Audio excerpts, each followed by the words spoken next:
Mis padres ocultaron el testamento de mi abuela, robaron mi herencia de $2 millones y se la entregaron a mi hermano mimado. Tiempo después, la verdad salió a la luz y la justicia hizo su trabajo. Hola a todos, soy Elías. Tengo 32 años y trabajo como analista financiero en Boston. Desde fuera, mi vida parece ordenada y estable. Tengo un departamento modesto en un edificio tranquilo, un auto confiable que nunca me ha dejado varado y una rutina profesional que me mantiene ocupado. Pero la historia que voy a contar no es sobre mi carrera ni sobre mis pequeños logros personales. Es sobre la familia que creí conocer durante toda mi vida y la traición monumental que nunca vi venir hasta que fue demasiado tarde para evitarla. Para entender por completo lo que pasó, necesito regresar al principio de todo. Crecí siendo el hijo responsable de la familia, el que nunca causaba problemas ni pedía nada. Desde que tuve la edad suficiente para trabajar de manera legal, conseguí empleos de medio tiempo. Primero fue repartir periódicos a las 5 de la mañana antes de ir a la escuela, sintiendo el frío del amanecer mientras recorría las calles vacías. Luego trabajaba en una tienda de abarrotes los fines de semana, apilando productos y limpiando pasillos. Más tarde conseguí un trabajo como mesero en un restaurante italiano durante las noches y fines de semana. Cada dólar que ganaba lo guardaba con meticulosidad en una cuenta de ahorros que había abierto por mi cuenta. Mis padres, Daniel y Patricia, nunca preguntaron si necesitaba ayuda económica o apoyo. Solo asumían que yo estaba bien porque nunca me quejaba ni pedía nada. Mi hermano menor, Marcus, era diferente por completo desde el día en que nació. Parecía tener un aura dorada permanente a su alrededor que lo hacía intocable. Si respiraba cerca de una tarea doméstica, mis padres actuaban como si hubiera conquistado el mundo entero. Cada mala calificación que traía a casa venía acompañada de una excusa elaborada sobre maestros injustos, compañeros de clase ruidosos o distracciones comprensibles. Cada desastre que creaba, desde romper ventanas jugando pelota hasta chocar el auto familiar contra un buzón de correo, siempre era culpa de otra persona, de las circunstancias difíciles, del clima impredecible, de cualquier cosa excepto de él mismo. Recuerdo con claridad una tarde de noviembre cuando tenía 17 años. Había trabajado un turno doble agotador en el restaurante italiano y llegué a casa cerca de las 11 de la noche con los pies adoloridos y oliendo intenso a salsa marinara y ajo.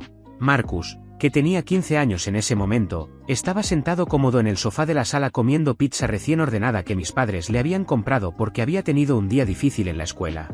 Cuando pregunté con genuina esperanza si había quedado algo de comida para mí, mi madre me miró como si hubiera pedido algo extravagante e irrazonable y dijo con tono casual: ¿trabajas en un restaurante? ¿No es así? Pensé que comerías allí durante tus turnos. No discutí ni insistí. Nunca lo hacía porque había aprendido que no servía de nada. Mis padres no solo permitían el favoritismo obvio y constante hacia Marcus. Lo celebraban de forma activa y sin ninguna vergüenza. Lo adoraban como si fuera una especie de príncipe destinado a la grandeza. Cuando Marcus cumplió 16 años, le compraron un auto nuevo y brillante directo de la agencia. Cuando yo cumplí 16 años 2 años antes, recibí solo una tarjeta de felicitación genérica y un billete arrugado de $20 metido dentro. Cuando Marcus fue aceptado en una universidad estatal mediocre con calificaciones apenas aceptables, organizaron una fiesta de celebración completa con familiares y amigos. Cuando yo gané una beca académica completa para una universidad mejor clasificada, mi padre asintió distraído por encima de su periódico matutino y volvió de inmediato a leer la sección deportiva. La única persona en toda mi familia extendida que me trató de verdad como si importara era mi abuela Elena. Ella era de esas personas calladas pero brillantes e increíbles por su percepción, que no necesitaban hacer ruido para que cualquiera supiera que era la persona más inteligente en cualquier habitación donde entrara. Había crecido en pobreza absoluta durante tiempos difíciles, trabajado sin descanso durante toda su vida adulta sin quejarse nunca y había terminado sus años con una casa completa sin hipoteca, varias propiedades de alquiler bien mantenidas y un fondo de ahorros e inversiones que sorprendía a cualquiera que conociera los números reales. Sin embargo, nunca se jactaba de nada de esto ni mencionaba su éxito financiero. En lugar de eso, solía decir cosas simples pero profundas como: siempre lee con cuidado lo que firmas, Elías, sin importar quién te lo dé o si alguien hace demasiado ruido alardeando sobre ser honesto y confiable, probablemente no lo sea en absoluto. Éramos muy cercanos, mi abuela Elena y yo. La visitaba con fidelidad cada semana sin excepción. La ayudaba con paciencia con sus mandados cuando necesitaba ir al supermercado o a la farmacia, arreglaba su computadora cuando se congelaba o funcionaba lento. La llevaba con gusto a todas sus citas médicas y me sentaba tranquilo con ella durante horas a tomar té de manzanilla mientras me contaba historias fascinantes de cuando era joven y el mundo era diferente por completo. Mis padres, en contraste marcado, Solo la visitaban en días festivos importantes como Navidad o Acción de Gracias y cuando necesitaban con desesperación algo de ella, algún favor específico o consejo financiero. Marcus aparecía solo de manera predecible cuando ella repartía sobres llenos de dinero en efectivo durante cumpleaños o Navidad. Un hermoso día de primavera que recuerdo con viveza, mientras la ayudaba con paciencia a configurar su sistema de banca en línea porque quería poder revisar sus cuentas más fácil desde casa, ella se detuvo de forma abrupta en medio de escribir su contraseña y me miró directo a los ojos con esa intensidad que usaba cuando tenía algo importante que decir. Sabes bien que me he asegurado de que estarás bien en lo financiero cuando me vaya de este mundo, ¿verdad?, dijo con esa voz firme que usaba cuando hablaba en serio sobre asuntos importantes. Recuerdo haber desviado la mirada sintiéndome incómodo con el tema de su eventual muerte y responder con voz suave, preferiría que te quedaras aquí conmigo el mayor tiempo posible, abuela. Ella sonrió con esa calidez característica, me dio una palmada cariñosa con su mano arrugada por los años y dijo con determinación, haré lo mejor que pueda, mi querido cariño. Pero aún así, lo puse todo por escrito de manera formal y legal. Más de una vez, para estar segura. No entendí el significado profundo de lo que intentaba comunicarme en ese momento específico. Pensé con inocencia que solo estaba siendo la abuela previsora y cuidadosa que siempre había sido durante toda su vida. Ahora comprendo que estaba intentando advertirme, y me estaba preparando mental y emocionalmente para lo que vendría después de su partida. Avancemos 3 años en el tiempo. La abuela Elena falleció tranquila después de una breve pero agresiva enfermedad que la consumió rápido. Dolió profundo en mi alma, aunque su muerte no fue del todo inesperada dado su deterioro visible. Yo estuve allí durante sus últimas semanas difíciles, visitándola con religiosidad en el hospital todos los días después de terminar mi trabajo, sosteniendo su mano frágil mientras dormía inquieta, leyéndole artículos interesantes del periódico cuando estaba despierta y alerta. Mis padres aparecieron solo de forma esporádica y siempre con prisa, con excusas elaboradas sobre reuniones de trabajo urgentes o compromisos sociales que no podían cancelar. Marcus vino una sola vez durante todo ese periodo terrible y pasó todo el tiempo distraído mirando su teléfono celular en lugar de hablar con su abuela moribunda. Cuando falleció en paz un martes gris por la tarde, yo estaba allí sentado a su lado. Sostuve firme su mano delicada mientras tomaba su último aliento débil y se iba para siempre. Mis padres llegaron apresurados 2 horas después de que todo había terminado, como si hubieran estado esperando de forma deliberada la confirmación oficial antes de molestarse en hacer el viaje al hospital. El funeral fue pequeño, sencillo y digno, justo como ella lo habría querido sin ostentación innecesaria. Después de que la ceremonia formal terminó, mientras la gente se dispersaba lenta bajo un cielo gris y amenazante de marzo, mi padre se acercó directo a mí con pasos decididos.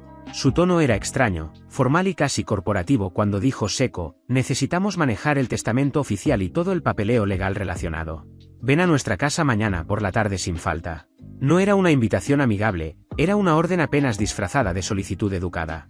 Llegué puntual al día siguiente, todavía entumecido y desconectado por el duelo reciente. La casa de mis padres tenía ese olor característico a café viejo mezclado con algo dulce que no supe identificar. Ellos ya estaban sentados, rígidos, en la mesa formal del comedor, con una pila ordenada y sospechosa de papeles legales frente a ellos. Marcus se recostaba con desgano en una silla cercana, distraído con su teléfono, como si estuviéramos en una reunión rutinaria de oficina y no hablando del legado de nuestra querida abuela recién fallecida. Mi madre se aclaró la garganta de esa manera particular y ensayada que siempre hacía antes de decir algo que había practicado varias veces. Entonces, el testamento oficial de la abuela es algo complicado en su naturaleza, dijo eligiendo con cuidado cada palabra. Mi padre intervino rápido y brusco antes de que yo pudiera formular una pregunta sobre qué significaba complicado en este contexto. Complicado en este caso significa directo que tú no recibes nada de la herencia, Elías. Sentí como si me hubieran golpeado brutal en el estómago con un martillo gigante. ¿Qué estás diciendo? Fue todo lo que logré articular con voz débil. Según la versión cuidadosamente elaborada que me presentaron, la abuela había revisado su testamento en los últimos años para dejar la casa principal y la mayor parte de sus activos directamente a mis padres, además de un regalo monetario considerable destinado a Marcus para ayudarlo a ponerse de pie en la vida. Yo quedaba fuera de la herencia porque, según ellos, ya era independiente y económicamente estable por mi cuenta. No queríamos que esta situación tan difícil te lastimara de ninguna manera, dijo mi madre, usando esa voz artificialmente suave que siempre adoptaba de forma estratégica cuando estaba a punto de decir algo terrible, pero quería que sonara compasiva. La abuela sintió en su corazón que tú no necesitabas la ayuda financiera de la misma forma que Marcus. Marcus ni siquiera pretendió ocultar su sonrisa satisfecha y arrogante detrás de su teléfono. No se trata de amor familiar, hermano. Es lo que tiene más sentido práctico y lógico dadas las circunstancias actuales. Tú ya eres estable en lo económico, tienes un excelente trabajo profesional bien remunerado, dijo con tono casi burlón. Me sentí como si estuviera cayendo por un precipicio oscuro, sin un final a la vista. Recordé con total viveza cada vez que mi abuela me había dicho, de forma directa y con convicción, eres responsable y confiable, Elías. No me preocupa que alguien pueda manipularte con facilidad o aprovecharse de ti. También recordé cuando mencionó de manera explícita que había dejado todo por escrito de forma formal, usando deliberadamente la palabra en plural, testamentos, y no el singular, testamento.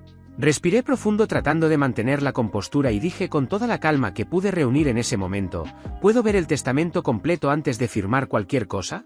Mi padre deslizó de forma mecánica un documento grapado a través de la mesa pulida, hacia mí, sin mostrar la menor emoción.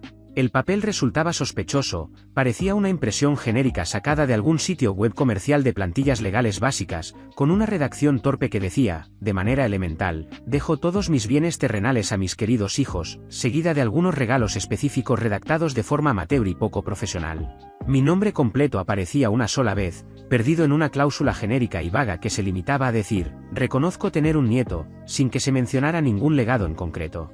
Al final del documento había un sello notarial estampado y varias firmas garabateadas que apenas parecían legibles, mucho menos auténticas. No soy un abogado certificado, pero por mi trabajo analítico leo y reviso contratos complejos con regularidad. Aún así, algo en aquel documento completo se sentía profunda e instintivamente equivocado. El lenguaje legal utilizado no sonaba en absoluto como la forma meticulosa y educada en la que mi abuela solía expresarse. Durante décadas había contado con el mismo abogado personal, un hombre respetado llamado Robert Hutchinson, perteneciente a una firma legal prestigiosa del centro. Reconocía perfectamente el nombre de esa firma porque en el pasado había ayudado a escanear documentos importantes para ella. Sin embargo, el membrete oficial de Hutchinson no aparecía por ninguna parte en ese supuesto testamento. Aún así, me encontraba en un estado de shock emocional profundo, procesando un duelo reciente, sentado incómodamente en la casa de mis padres mientras ellos me observaban con la intensidad de halcones hambrientos esperando que la presa se moviera. Mi padre rompió deliberadamente el silencio tenso. Este documento ya ha sido presentado formalmente ante el Tribunal de Sucesiones del Condado.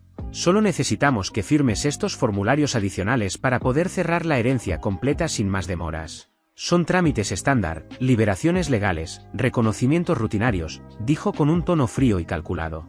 Me deslizaron más documentos a través de la mesa. Entre ellos había un formulario oficial de recibo y liberación legal, otro en el que se me pedía reconocer formalmente que había revisado el testamento completo con detenimiento y que no tenía objeciones válidas, y uno más donde declaraba haber recibido una divulgación total y transparente de todos los activos, además de renunciar de forma explícita a cualquier derecho futuro a impugnar la distribución establecida. La voz inconfundible de mi abuela resonó con claridad en mi mente, como una campana de advertencia, lee siempre con extremo cuidado todo lo que firmes, sin importar las circunstancias. Así que eso hice. Leí despacio y de manera meticulosa cada palabra, mientras la impaciencia de mi madre se hacía cada vez más visible en la forma en que se movía en su silla tapizada. Es completamente estándar en estos casos, Elías. Todo el mundo tiene que firmar documentos como estos durante un proceso de herencia, dijo ella, con una irritación creciente apenas disimulada. Esto es solo para dejar constancia oficial en el expediente del tribunal, añadió mi padre con evidente impaciencia. Si no firmas hoy, estarás retrasando innecesariamente todo el proceso legal sin una razón válida. Eso solo incrementó mi sospecha instintiva. Si de verdad no iba a recibir nada, como afirmaban con tanto énfasis, ¿por qué les preocupaba tanto que el proceso se retrasara unos días más? Decidí, de manera consciente, seguirles el juego por el momento. ¿Les importa si tomo algunas fotografías de estos documentos? Solo para poder revisarlos con más cuidado después, en privado, pregunté. Mi padre frunció el ceño de forma evidente. No hay ninguna necesidad de hacer eso. Me haría sentir más tranquilo, respondí, manteniéndome firme pero sereno. No me estoy negando a firmar. Solo quiero copias digitales para mis propios registros. Mis padres intercambiaron una mirada larga, cargada de significado. Finalmente, mi madre forzó una sonrisa tensa y poco natural. Está bien, supongo que no hay problema. Tomé fotografías claras de cada página con mi teléfono, asegurándome de que cada palabra quedara perfectamente legible. Luego volví a leer los documentos con lentitud, haciendo notas mentales sobre la redacción específica de ciertas cláusulas, y finalmente firmé. Sé que algunos leerán esto y gritarán a sus pantallas que fui un completo idiota por firmar. Pero en ese momento aún conservaba una pequeña esperanza irracional de que, por alguna razón, mi abuela hubiera cambiado de opinión sobre mí. Además, confiaba en que, si algo no estaba bien, esas fotografías digitales podrían resultar importantes más adelante. Y lo fueron, tal como lo había presentido. Los meses siguientes fueron emocionalmente brutales. El duelo me golpeaba en oleadas impredecibles y abrumadoras. Durante el día me sumergía con intensidad en el trabajo, aferrándome a hojas de cálculo complejas y proyecciones financieras para mantener la mente ocupada. Por las noches, me quedaba solo en mi departamento silencioso, observando fotografías viejas y descoloridas de mi abuela y de mí en tiempos más felices. Mientras tanto, mis padres y Marcus comenzaron a mostrar de repente oportunidades financieras extrañas, difíciles de explicar. Mis padres pusieron en venta su vieja casa modesta de 3 habitaciones y se mudaron a una propiedad mucho más grande y lujosa, ubicada en un vecindario claramente mejor. Marcus, por su parte, compró un auto deportivo nuevo, brillante y ostentoso, y publicó fotos presumiéndolo en todas sus redes sociales, como si hubiera sido un logro alcanzado exclusivamente por mérito propio. Cada vez que preguntaba con curiosidad contenida, recordando que la abuela no parecía tener tanto dinero líquido disponible, la conversación se cerraba de inmediato con respuestas que sonaban ensayadas. Decían que la casa se había vendido por mucho más de lo esperado, que algunas cuentas de retiro valían bastante más de lo que imaginaban, y que, en cualquier caso, no era asunto mío. Yo ya estaba bien económicamente. Escuché esas mismas frases tantas veces que terminaron sonando como líneas memorizadas al pie de la letra de un guión cuidadosamente preparado. La cosa que terminó de abrir la verdad oculta fue algo tan simple como una pieza de correo ordinario. Había llevado un par de cajas viejas con fotografías y recuerdos sentimentales desde la casa de la abuela cuando la limpiamos tras su muerte. Un sábado lluvioso, mientras empujaba esas cajas más adentro del closet para hacer espacio, algo delgado se deslizó de repente entre 2 álbumes de fotos polvorientos.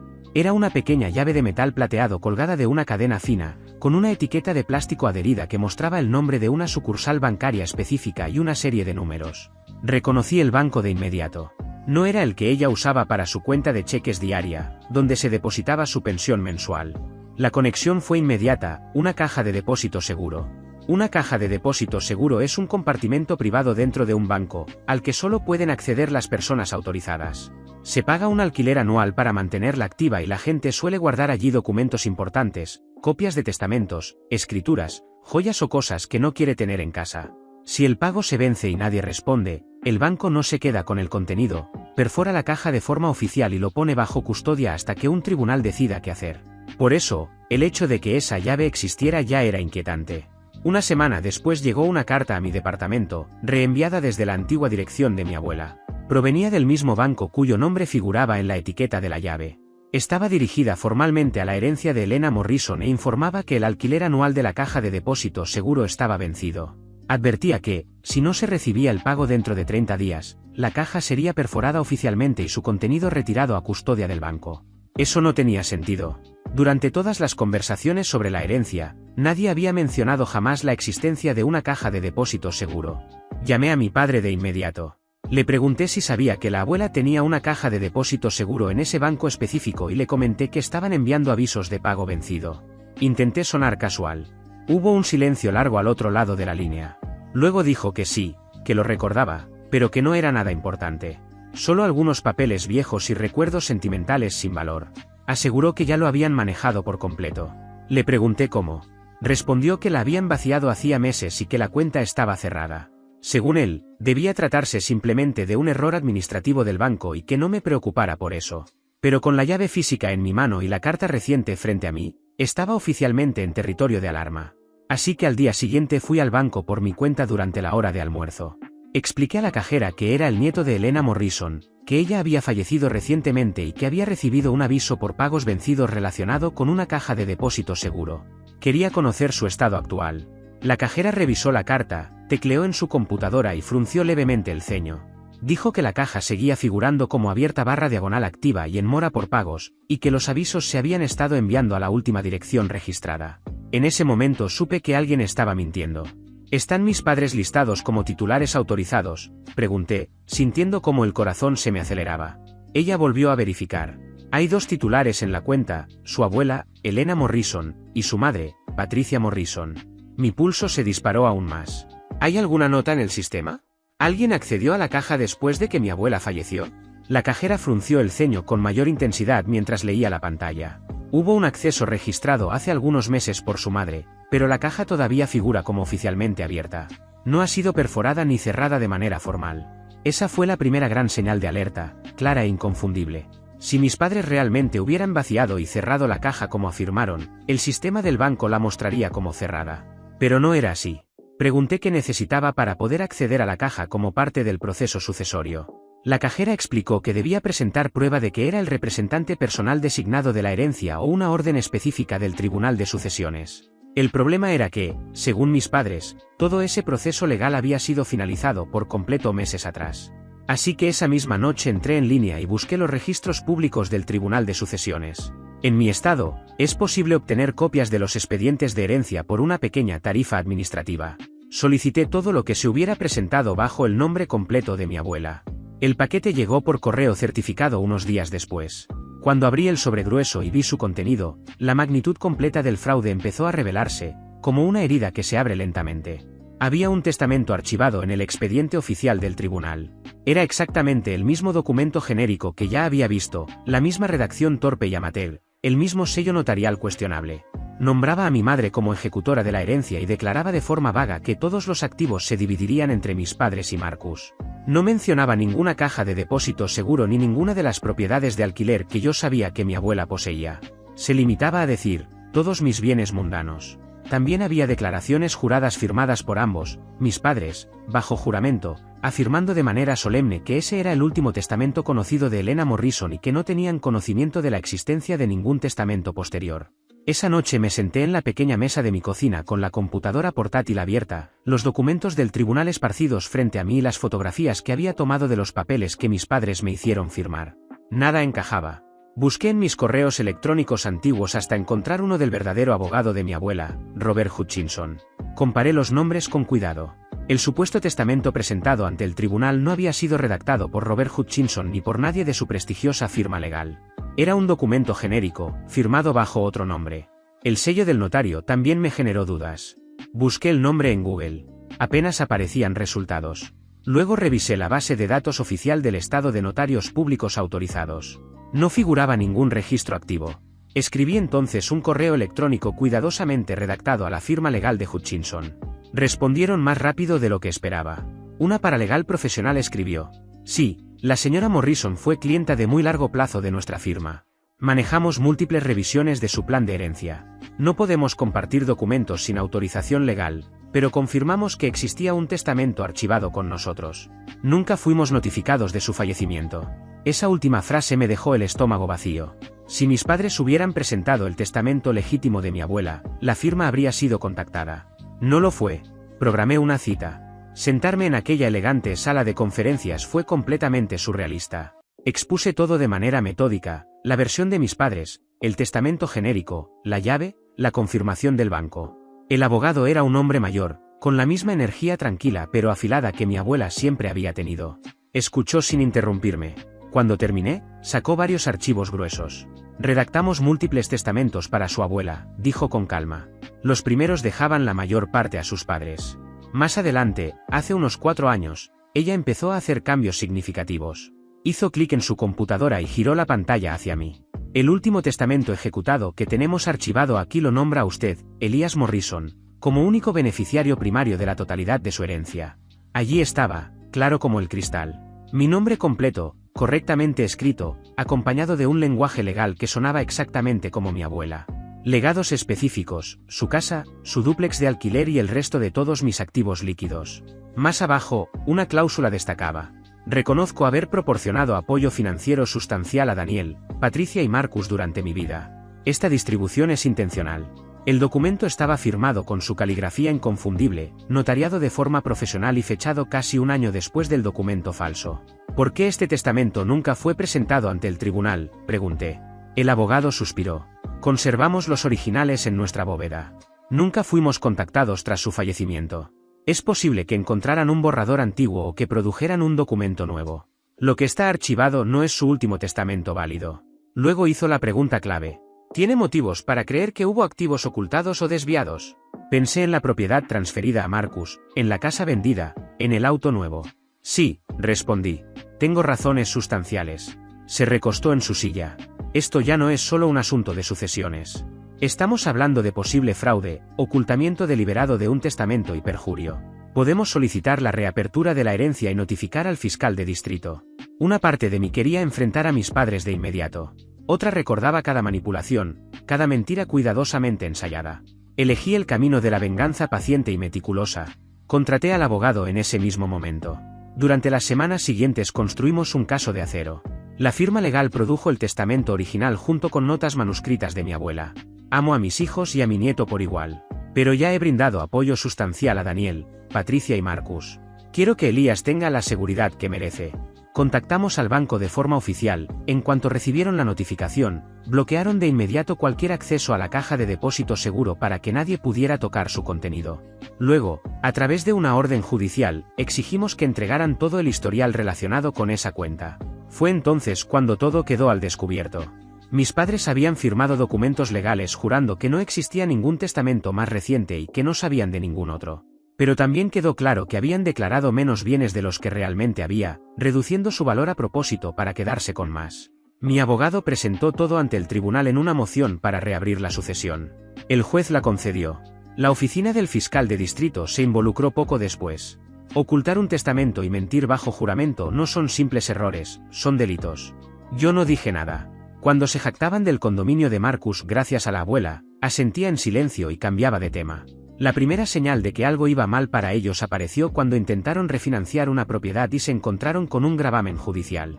Eso significaba que un juez había puesto una marca legal sobre el inmueble, no podían venderlo, hipotecarlo ni mover dinero con él sin autorización del tribunal. La propiedad estaba, en los hechos, congelada. Era la prueba de que el caso ya estaba activo y que sus bienes estaban bajo revisión. La segunda señal fue imposible de ignorar. Poco después, recibieron la notificación oficial de la audiencia judicial. Mi madre me llamó alterada. «Elías, ¿hiciste algo con la herencia?» Fingí ignorancia. Me llegaron unas cartas del tribunal. «¿Qué ocurre?» «Necesitamos hablar», dijo, con la voz tensa. «Claro», respondí. «En la audiencia». Y colgué. En el tribunal, el juez expuso los hechos con frialdad quirúrgica. Existía un testamento posterior válido que me nombraba beneficiario primario. La firma legal lo presentó oficialmente. La caja de depósito seguro contenía una copia adicional del mismo testamento y una carta manuscrita devastadora. La carta no dejaba espacio para interpretaciones. Mi abuela escribió: «No confío en que Daniel y Patricia respeten mis deseos si estos no les benefician a ellos y a Marcus. Instruyo a cualquier tribunal a tratar el testamento adjunto como la expresión definitiva de mis intenciones». Más abajo añadió: «Si alguien ha afirmado que solo existía un testamento anterior, no está diciendo la verdad». El fiscal presentó las pruebas. Mis padres habían presentado un testamento falso, firmaron declaraciones juradas negando la existencia de documentos posteriores y desviaron activos. Habían vendido la vivienda unifamiliar de 2 niveles a una empresa fantasma controlada por Marcus por un valor muy inferior al de mercado. El notario del testamento falso jamás estuvo comisionado en nuestro estado. Mis padres intentaron parecer confundidos. Mi madre rompió en llanto. Mi padre alegó que el documento del abogado debía de ser solo un borrador preliminar. El juez no lo aceptó. Yo permanecí en silencio. Tranquilo, dejé que los documentos y las propias palabras de mi abuela hablaran por mí. El juez dictaminó que el testamento final era válido y que había sido ocultado de manera intencional. Toda la sucesión anterior quedó anulada. El tribunal ordenó a mis padres y a Marcus rendir cuentas por los bienes desviados. El monto total ascendía a alrededor de $2 millones. En el ámbito penal, el fiscal presentó cargos por fraude, perjurio y robo. Todos aceptaron acuerdos de culpabilidad. Recibieron penas de prisión, periodos de libertad condicional y órdenes de restitución significativas. El día de la sentencia, mi madre me sujetó del brazo. «¿Cómo pudiste hacer esto? Mandaste a tus propios padres a prisión». Me solté con calma. «Ustedes hicieron esto cuando decidieron robarme y mentirle a un juez. Era nuestro dinero», murmuró Marcus. «La abuela nos amaba más». Lo miré fijamente. La abuela lo dejó todo por escrito, de su propia mano. Confiaba en mí. «Ustedes eligieron cometer delitos. Los vi alejarse esposados. No sentí alegría. Solo cierre». Después volví a la casa de mi abuela. Con la ayuda del abogado, la titulé a mi nombre. En su mesa extendí el testamento y la carta que había dejado. Leí una frase que me quebró. «Confío en Elías para ser justo, incluso cuando otros no lo sean». Lloré por primera vez. No de tristeza, sino de liberación. No despilfarré el dinero. Pagué mis deudas, di el pago inicial para un lugar propio. Renové la casa de mi abuela y la alquilé a una pareja que la cuida con respeto. Invertí una parte de forma conservadora y reservé dinero para terapia. Corté todo contacto con mis padres y con Marcus. Contacto cero. Sin llamadas, sin mensajes, sin intermediarios. No me interesa qué hagan con sus vidas, cómo enfrenten las deudas, los procesos por fraude ni las consecuencias de tener antecedentes penales. Esas ya no son mis cargas. Son las suyas. Yo seguí adelante. Así que les pregunto, ¿creen que actué mal? Algunos días me cuestiono si pude haber manejado las cosas de otra manera. Pero entonces recuerdo la carta de mi abuela y lo tengo claro, hice exactamente lo que ella quería que hiciera. Defender la verdad, proteger lo que era justo y seguir caminando. La vida continúa. Y por primera vez en mucho tiempo, lo hace en paz. Gracias por ver. Si aún no te has suscrito, por favor hazlo y activa la campana de notificaciones para mantenerte al día con más historias impactantes de la vida real que suceden a tu alrededor.